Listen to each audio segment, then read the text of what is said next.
if you look at this chart here, what you see is the different makeup of the families that are Germanic in origin and the languages that are Latin in origin. So I've already enumerated some Germanic languages. The languages that derive ultimately from Latin are French, Spanish, Portuguese, Italian, Romanian, and a few others. There are other languages of Europe that have influenced English greatly. Of them, Greek is the next most important.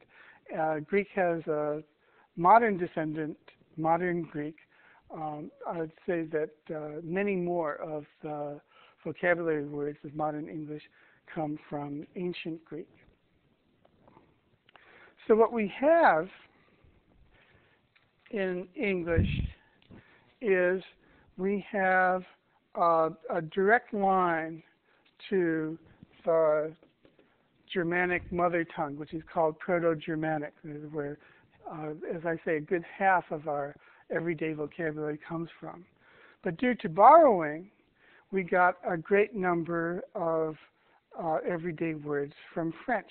So I'll draw a dotted line between English and French. French, in turn, got most of its vocabulary from its ancestral language, Latin. And so indirectly, English, many everyday English words of today can be traced back to Latin through French. In addition to that, to complicate the picture a little more, English has borrowed directly from Latin throughout the history of English, before the Norman conquest and after. So before 1066, when English was Old English, spoken in the British Isles, we had a number of borrowings from Latin, due to the fact that Roman Catholic missionaries came to the British Isles in order to convert people. And so going back to that period of Old English, Latin-based words that came into English include altar, candle, offer, mass, and priest. These are, of course, the modern versions of those words. They weren't terribly different in Old English.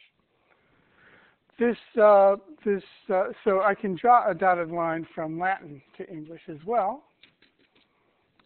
And this process of borrowing, of course, didn't stop even when Latin as a spoken language died. So even today, we're turning back to Latin to invent new terms.